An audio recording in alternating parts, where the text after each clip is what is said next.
Hi everybody. Today I have David Pinder with me. Now David is a leading expert in customer value who runs his own consultancy firm called Value Genie. Now David, if you could just give a little bit of insight to yourself and then we'll have a little bit of a discussion on customer value. David. Thanks, Stephen. Thank you for this opportunity. Okay, well, just a little bit about myself. I mean, I've spent many years in and around marketing, sometimes with big companies like Procter & Gamble, and then latterly doing what I'm doing. In 2009, I'm co-author of a book that came out in 2009 called Creating and Delivering Your Value Proposition. And so it was at that point, really, that I decided, we needed to take the message of customer value creation, the importance of customer value creation out to the big wide world. And Value Genie, my consultancy, was formed. The question you ask is why customer value? What about customer value? What's so important about it? I suppose most people would argue that customer value has always been important. And of course it has. It's the way customer value operates that is the critical issue. Mm-hmm. And I mean, what's your thinking? Because customer value, I mean, it's quite a difficult concept, possibly. What is value is almost the question there. How do you break that down? Well, value is, as you rightly observe, I mean, it is one of the most slippery words imaginable.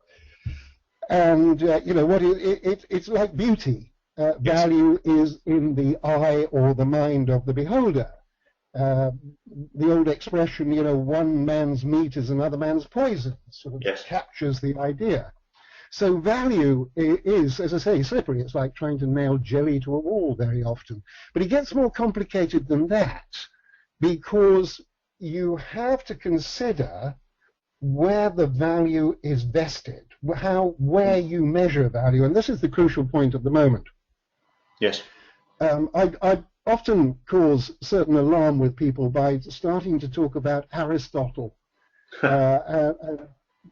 People say, what the heck is the connection of a Greek 3rd century BC or whatever it was philosopher to this? Well, the fact is that Aristotle, all that time ago, identified or defined, when talking about life, the universe, and everything, value as an important concept.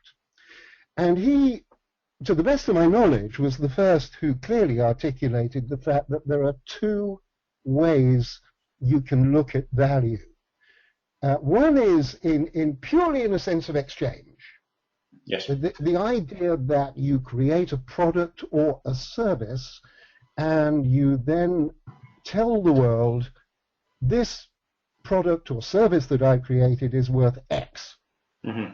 And there's the price ticket, you pay that, and away you go. You've got your value. And that's one way of looking at value. The other way is to look at value as a bigger thing, an outcome of whatever this contributory product or service might be. So the product or service contributes to something bigger. And Aristotle captured this because he talked, for example, just to give one example, he talked about the bridle maker, the bridle maker who makes bridles for horses. And he regarded or suggested that the bridle could be something that is a standalone product, where the value in the bridle is the value in the price you pay for it. It's simply a value in exchange thing. But actually, there is also going on a value in context issue. Yes. Because the bridle goes on a horse. The horse is the motive force that will enable you to go into battle, was the thing he thought of. So value, the bridle had a value in exchange component in terms of strategy, and he associated strategy at that time exclusively with warfare. So the question is, what's happened now? And this is what has happened at the moment is that we're in a state of a big switch. Okay.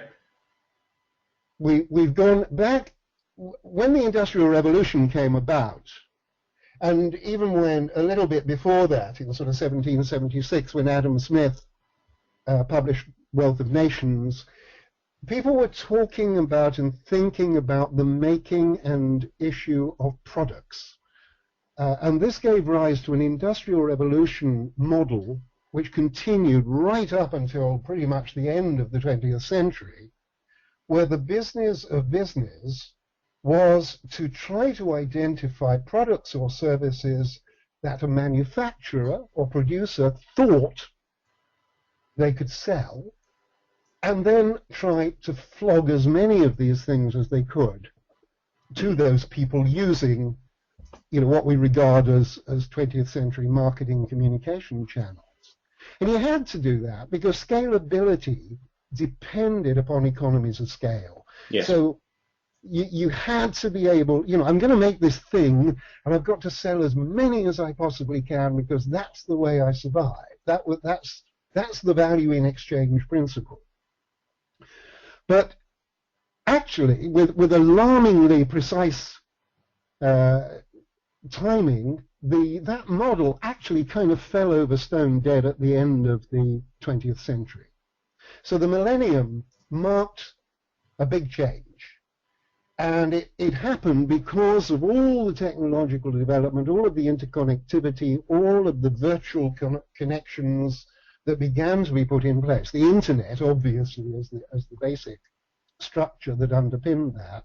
Yes. Massive developments in computing technology which reduced the cost of memory and on, so that all the wonderful things we now have are about, the phone that I have in my pocket has got 1 million times the computing power of the great beast of a thing that occupied a building 50 years ago when IBM started making big computers. Mm-hmm. So all of this, it connected the world, it connected people, it connected everything. So all of a sudden, a different set of rules applied. Me Too's could come out of anywhere. No longer was your competitor just down the street or in the next city, but could be half a world away. And all developments are so fast. So there's so much choice that we move to the value in context model. Yes. That is now taking over. Is there because firms are built and set up in an industrialized model for economies of scale, and I still see that quite significantly. And moving to this value in context, or I think some people call it value in use, if it's the same thing, this way of looking at differential needs because of uber commoditization, I guess, coming into the market. I'm not too sure how easy it is for legacy firms to change or whether any have done that successfully. Do you see any best practices at the moment where people have effectively grabbed hold of this opportunity? It's a very good point. And yes, you're absolutely right. The first thing to say is that a lot of companies are finding it enormously difficult to make the change. Enormously difficult.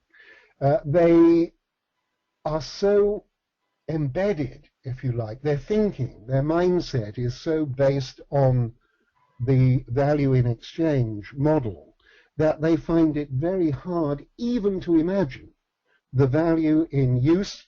You're quite right, value in use, value in context, the same thing. They find it very hard to do.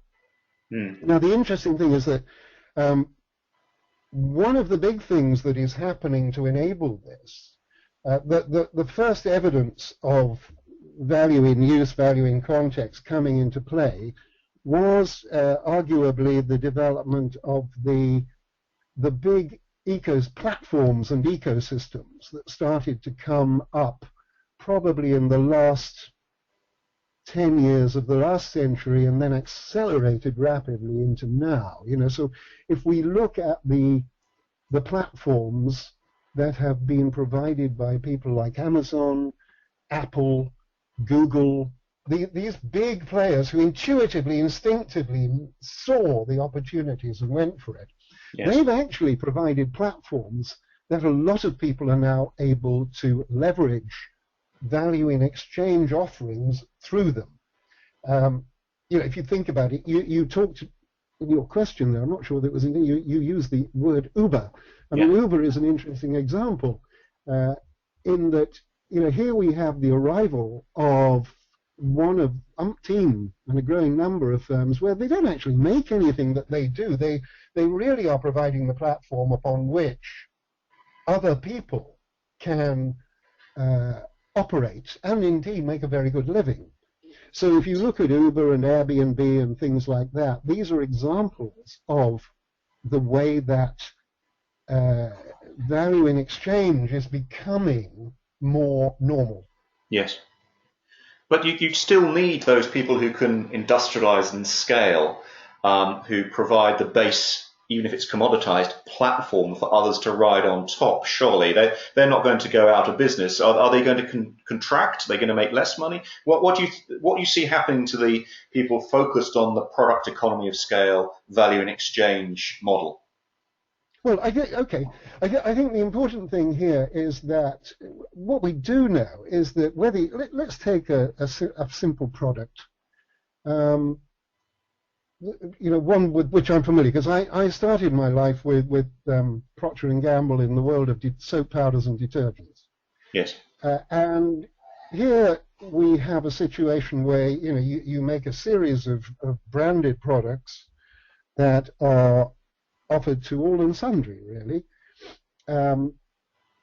The P&G over the years, of course, as using that as the exemplar, has increased its range of offerings. So it started out in soap and detergent. It now includes things like Gillette and all of the Gillette product ranges and the Olay products and beauty products, all sorts of things that are in there, but all within an offering framework. So the question now is, how does that work in a value in exchange situation? Well, if you think about it, we are all beginning to become engaged in the activity that providers of products and services give to us. Okay. At the very, very minimum, we may do that by hitting a like button on some social medium. But there is a range of activity where we get involved. We, the users, the end users of products and services, are getting involved more and more in collaboration with producers and manufacturers. Yes. At the highest value extreme, it may mean that a user, an end user, works with the manufacturing company, the producing company, to actually input direct need about the product. So we're getting into it.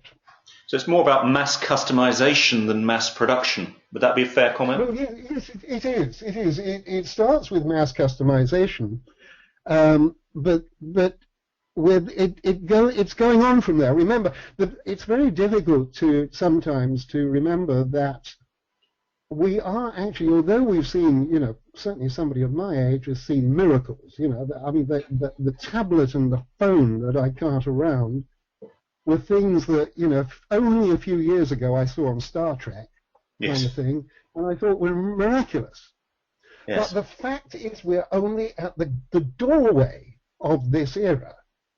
And, there's lots of talk now about the Internet of Things, the Internet of Everything, the ability to connect data. The moment you can connect data from all manner of sources, you can do all sorts of things. Yes. That were hitherto just not possible, and which mean you can create value in context. So, for example, I was talking to a client recently, which is a technological IT operations company, and they were telling me about some work in Scandinavia with a big company that is involved in construction, including highway construction.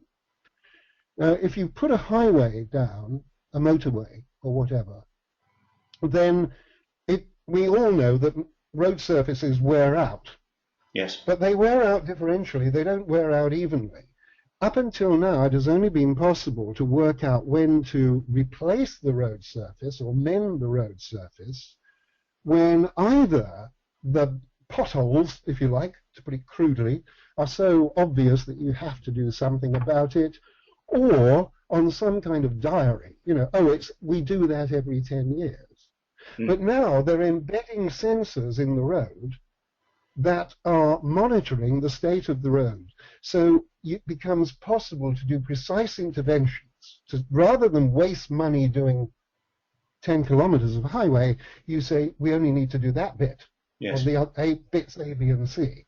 And this, of course, is happening, another example where this precision of personalization is coming about, and this value in context is happening big time in medical areas, in pharmaceuticals and in medical devices, where the purpose of a pharmaceutical or medical treatment is not to cure you necessarily, but is to make your life better. Mm-hmm. So it's a contextual thing. I want to make your life as good as it can be, not, oh, I'm going to cure that whatever problem you have. But is there a challenge from leadership here? Because if you can hear this and think it's great, but you may say, but David, we need to, that means we have to, what's the ROI of innovation? We need to have an innovation budget. It's going to take us a lot of effort, a lot of time. We don't have an infinite budget. What would you say to those kind of critiques back? Yeah, you hear it all the time. You're absolutely right. It's a very good point, and it's a very hard one to overcome very often. I respond to this normally by saying that if there are two, sorry, let me start that again. There are two or three things here. I mean, I'm a huge fan of the late great Peter Drucker. Okay. Who, as you may know, was one of the sort of great management gurus of the 20th century. Drucker, back in the 1970s and 1980s, identified the trend that was beginning to happen. Mm-hmm. I don't think he necessarily saw all of it, but he certainly identified where it was going. And he made the point that this implied an astonishing change within businesses. The 20th century business model, the industrial business model, built on volume product production and a choice between quality or quantity, you couldn't have both generally in that scenario, meant that the kingpins in any business were finance and operations. Mm-hmm. They ruled the roost. And he made the point that the way things were going, finance and operations were going to lose their power, and because the most important functions within a business were becoming marketing and innovation. Mm-hmm. Because no longer could companies rely upon their existence being continued on the basis of one big idea. We've got one big sustainable idea and we can keep going for years and centuries with it. That would no longer apply. Yes.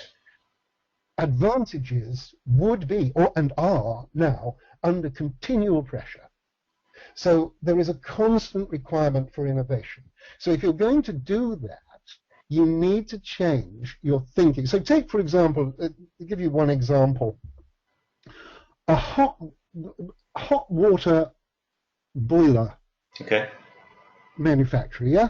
Yeah. And the kind of boilers we all have in our homes are extremely unsexy and unloved things. We don't even think about them unless they pack up. But normally it just sits there in some boiler house or cupboard or something and does its job, and we buy one every 10, 15 years, whatever it is, and we pay X for it. We don't even know who made it because we just go to the plumber, an intermediary, to get it fitted. So there's a product, but what if a boiler manufacturer were to say, hang on a minute, how would it be if rather than selling our boilers, we sell the context. We sell the use of them. And what is a boiler? A hot water boiler is obviously meant to supply hot water. Yes. So what if we change the offering to one in context, and we guarantee the end user a constant supply of lovely hot water, Okay. rather than selling a boiler. So rather than selling a boiler for X thousand dollars, pounds, whatever it may be, we sell you a regular supply of lovely hot water, guaranteed for a few pounds a month or a few dollars a month. Okay. That's a different model. But now, Yes. if I do that, if I sell the water idea, I can own the customer, because I can keep a relationship with the customer. Yes.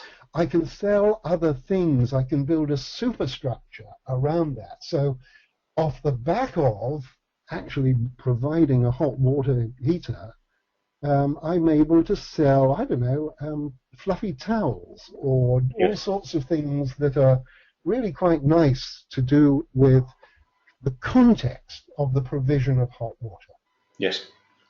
No, that's great. Sorry, I'm not sure Yes, I no, answered your absolutely. question. I think the answer to the question is survival.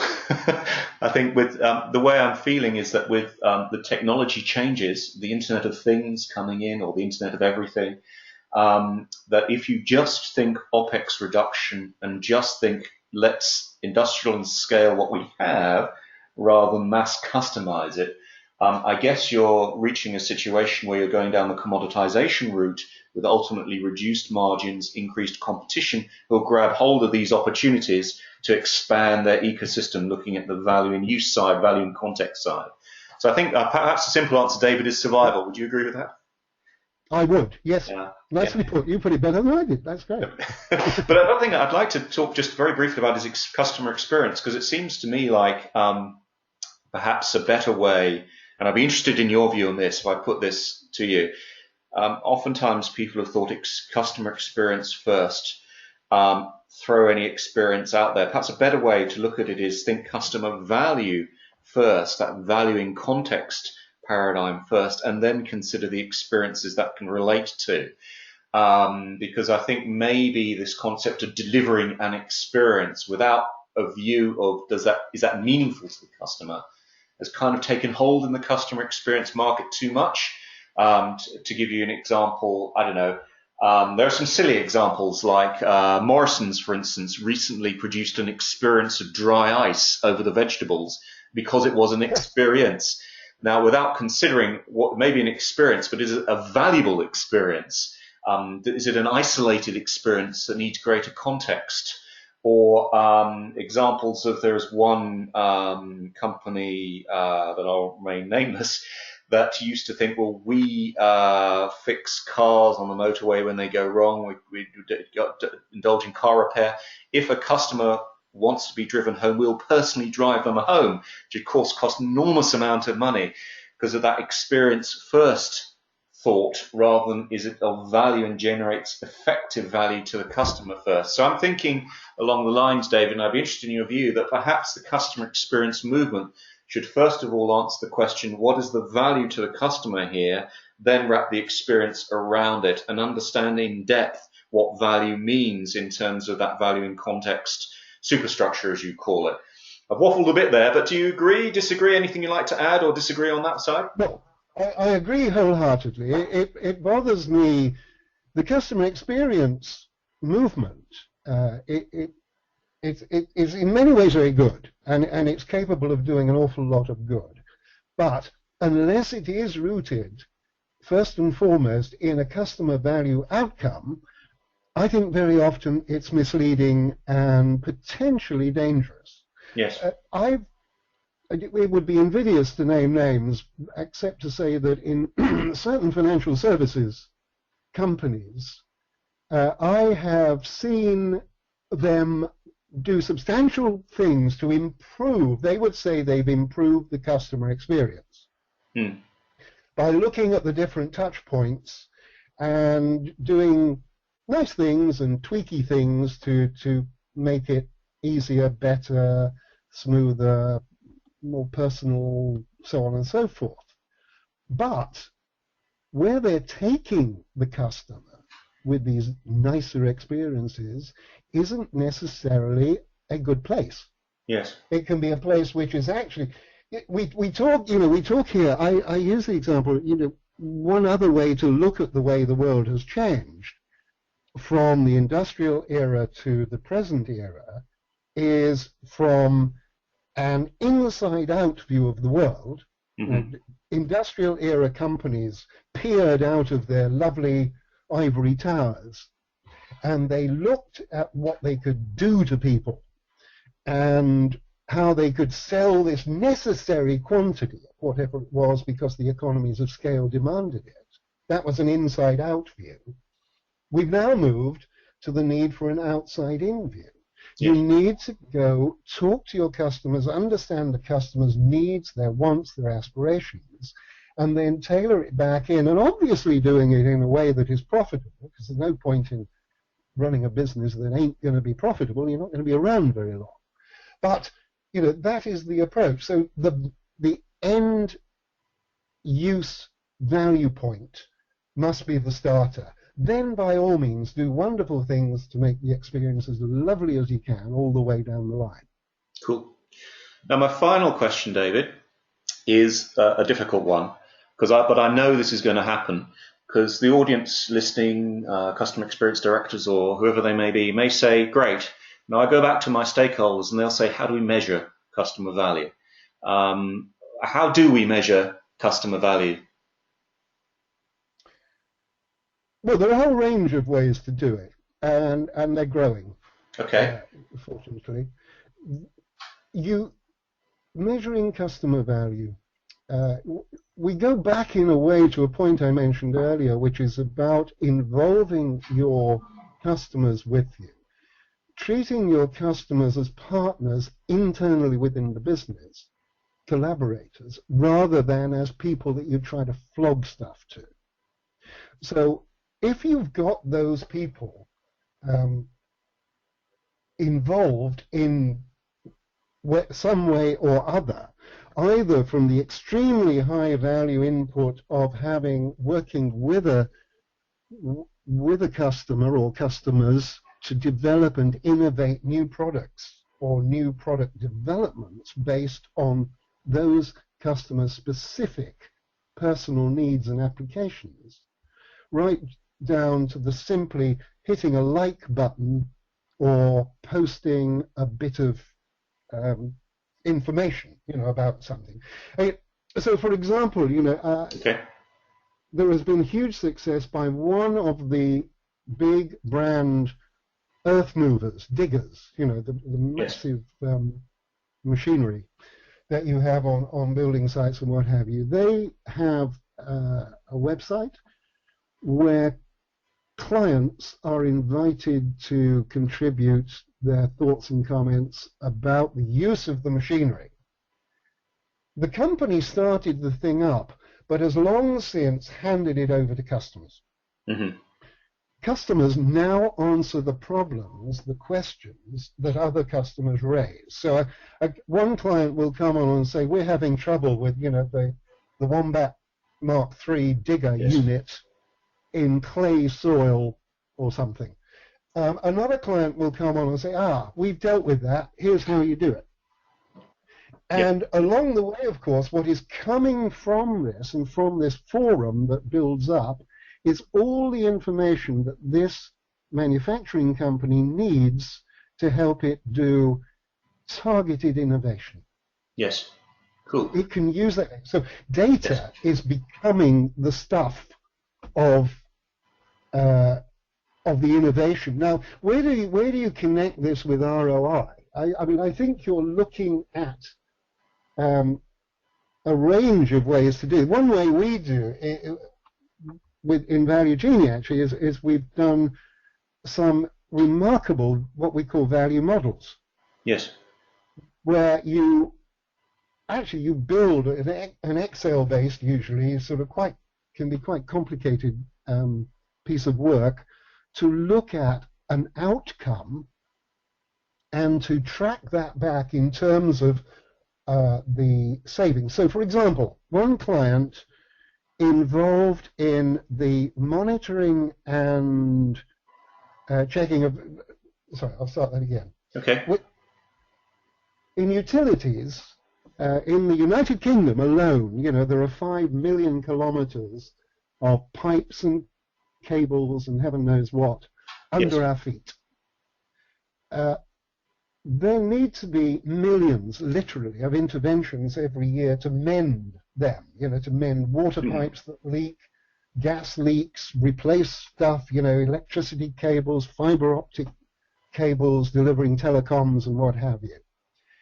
And there are all sorts of problems with this, because very often you don't know exactly where that infrastructure is. Yes. And you need to know very precisely if you are to be able to go to a particular point on a piece of infrastructure and not knock 6 bells out of a pipe that happens to be next to it. So, you're going for to mend a water pipe and you manage to go straight through the gas main or something that's just above it. So we have a client who has created a tagging system. So you put tags at particular points on the underground infrastructure, and you are able then to go back to a very precise point, and you have photographs and everything to know what the underground looks like at that point. So you can avoid collateral damage, you can minimize the dig, and so on and so forth. Now, for that client, we created a business model, a value model, which all came down to the cost of digging a hole in the ground. Mm-hmm. So that was the context. Yes. The contextual value in use was, can we reduce the number of holes we dig? And can we reduce the size of the holes that we dig? Can we be more keyhole surgery than all over the place? Yes. And so on and so forth. And we were able to by getting a utility to enter its own data, it literally generates an ROI on this thing year on year on year once you've got this system in place. So that's a pretty sophisticated business tool that is able to demonstrate the return. And I think we've got to get a lot better at this. But we've started, and the data, big data crunching that is going on now is helping this a lot as well. Very good. That's an excellent example, David. Now, if people wanted to get in touch with you, how can they do that? Do they go to your website, or is there other contact details you could give? Yes, I'd be thrilled if people chose to go to www.valuegenie.com, or please, by all means, reach out directly to me. My email is david.pinder@valuegenie.com. And you find phone numbers there and all sorts. Very good. And just finally, the Customer Value Forum that you're starting in the UK, is that right? Can you just tell us a little bit about that and how people might be able to join that?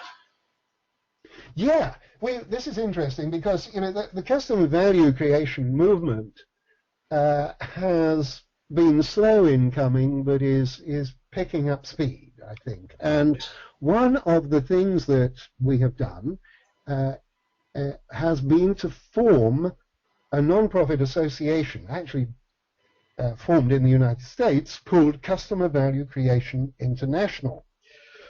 And for my sins, I'm on the board of that. Yes. But what we want to do is set up forums in individual countries around the world, and we plan to kick off the UK Customer Value Creation Forum this year. We're just in the planning stage at the moment, and we're hoping to have an inaugural meeting or an inaugural presentation of some kind in the spring, sort of late April, early May time. If anybody would like to know more about that, do please get in touch, and we'd be delighted to keep people in the loop. Very good. Well, David, thank you very much for your time. Much appreciated. My pleasure. Thank you very much, Stephen. It's been great.